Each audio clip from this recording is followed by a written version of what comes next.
दो बहुओं वाली सास। सरस्वती के दो बेटे हैं।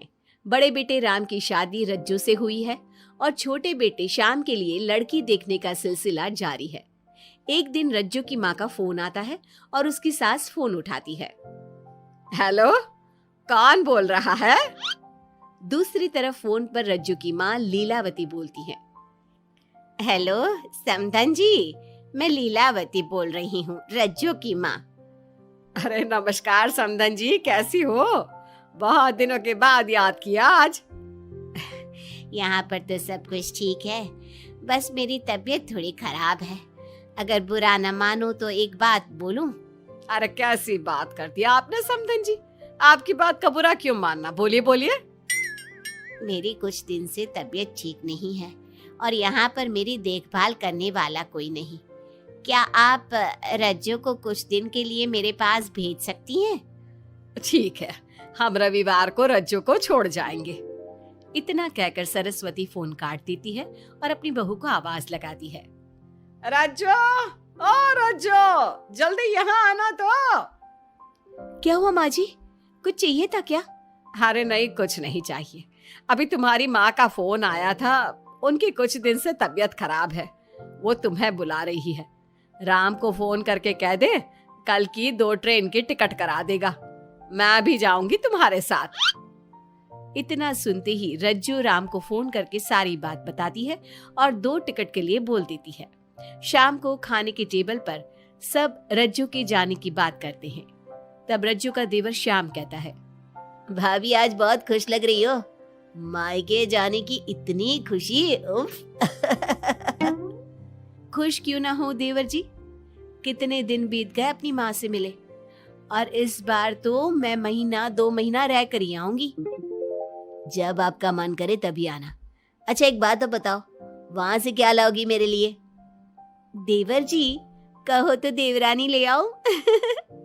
वैसे भी सभी घर वाले चाहते हैं कि आपकी जल्दी से शादी हो जाए। श्याम शर्मा जाता है और चुप हो जाता है।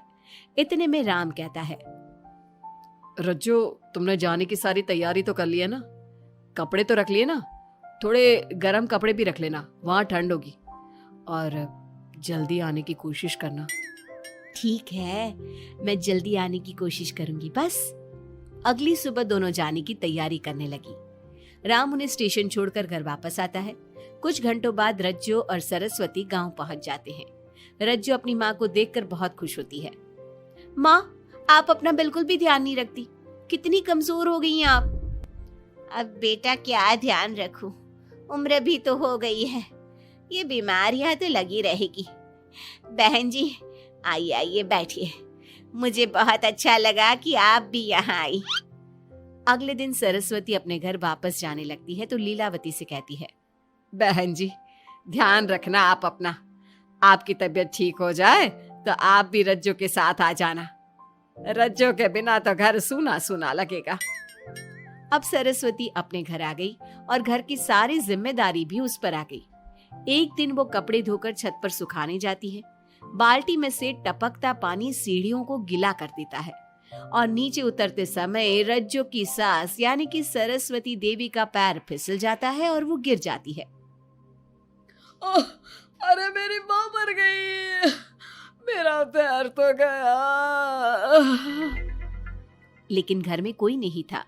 सरस्वती जैसे तैसे अपने आप को संभालती जाकर कुर्सी पर बैठती है।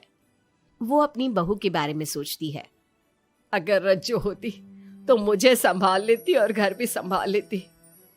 अब घर के काम कौन करेगा? मैं डॉक्टर के पास कैसे जाऊं? बहुत दर्द हो रहा है। जब राम और श्याम घर आते हैं तो अपनी माँ की ऐसी हालत देखकर वो जल्दी से डॉक्टर को बुलाते हैं। डॉक्टर सरस्वती के पैर पर पट्टी बांधता है और उसे आराम करने की सलाह देता है। राम कहता है, माँ आप बस आराम करो, मैं रज्जू को खबर कर देता हूँ, वो कल ही यहाँ आ जाएगी। अरे रहने देना बेटा, उसकी माँ की तबीयत ठीक नहीं है, कुछ दिन में वो खुद ही आ जाएगी, उसे परेशान मत कर। माँ अब हमें श्याम की भी शादी कर देनी चाहिए, कभी घर में कोई ऐसी परेशानी आती है तो कोई तो होगा घर संभालने वाला। आप और रज्जू की घर के काम काज में मदद भी हो जाएगी। कुछ समय बाद श्याम की शादी सीमा से हो गई। लेकिन सीमा ने तो आते ही घर में क्लेश शुरू कर दिया। वो छोटी छोटी बातों पर लड़ती और उसे देखकर रज्जू का भी बर्ताव बदल गया। एक दिन सीमा सुबह उठने में लेट हो गई और रज्जू ने नाश्ता बना दिया। सभी अपने अपने काम पर चले गए। जैसे ही सीमा अपने कमरे से आई तो रज्जू ने कहा, तुम साफ सफाई कर लो, मैं कपड़े धोने जा रही हूँ, जल्दी काम हो जाएगा। रज्जू की बात सुनते ही सीमा आग बबूला हो गई और कहने लगी, आज मैं उठने में लेट क्या हो गई? आप मुझ पर हुक्म चलाने लगी। मुझसे कोई इस तरह से बात करी है मुझे बिल्कुल भी पसंद नहीं है। अरे सीमा, ये किस तरह की बात कर रही हो तुम मुझसे? मैंने कोई हुक्म नहीं दिया तुम्हें। मैं तो बस काम को जल्दी खत्म करने की बात कर रही हूँ। उन दोनों की नोक झोंक सुनकर सरस्वती बाहर आ जाती है और दोनों को समझाती है। शाम को सब एक साथ खाना खाने लगे। लेकिन खाने के बाद जब सब अपने कमरे में चले जाते हैं और खाने की टेबल पर थाली यूं ही छोड़ देते हैं, सरस्वती को ये देखकर बहुत गुस्सा आता है। वो दोनों बहुओं को बुलाकर कहती है, तुम सब खाना खाकर चले गए, अब ये बर्तन कौन उठाकर रखेगा? मेरे लिए छोड़कर गई हो सारा काम। तुम दोनों को शर्म नहीं आती? अब दोनों बहुएं एक दूसरे के ऊपर बात टालते हुए फिर लड़ने लगी।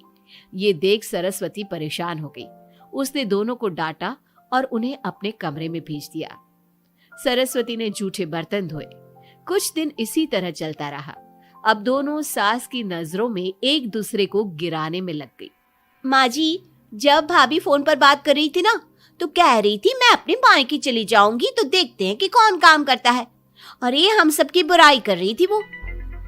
बहू, किसी की बात चुपके से सुनना गलत है ना। तुम आज के बाद ऐसा मत करना। अब तुम जाओ, मैं रज्जू को समझा दूंगी। सरस्वती ने रज्जू से बात करके उसे समझा दिया। लेकिन रज्जू को अपनी देवरानी पर बहुत गुस्सा आया। अब वो भी सीमा की चुगली अपनी सास से करने लगी। अगले दिन रज्जू अपनी सास के कमरे में जाती है और कहती है, मैंने सीमा को बात करते सुना था। वो देवर जी से कह रही थी कि अगर हम लोग अलग कहीं रहे तो हम ज्यादा खुश रहेंगे, रोज रोज की लड़ाइयों से भी बचेंगे। सरस्वती को इस बात पर गुस्सा तो बहुत आया, लेकिन उसने कुछ कहा नहीं। जब दोनों बहुओं को लगा कि सरस्वती उनकी बातों में नहीं आने वाली, तो उन्होंने रिश्तेदारों और पड़ोसियों से एक दूसरे की चुगली करना शुरू कर दिया। जब सरस्वती को ये बात पता चली तो उसने इनकी लड़ाई को शांत करने का उपाय निकाला। रज्जो, सीमा, यहाँ आओ दोनों। दोनों अपनी सास के पास आती हैं। कल मैं घर में हवन करवा रही हूँ। तुम पड़ोसियों और रिश्तेदारों को आने के लिए कह दो और हवन की सारी तैयारी कर लो। हवन का दिन आ गया। पंडित जी रामायण का पाठ करने लगे।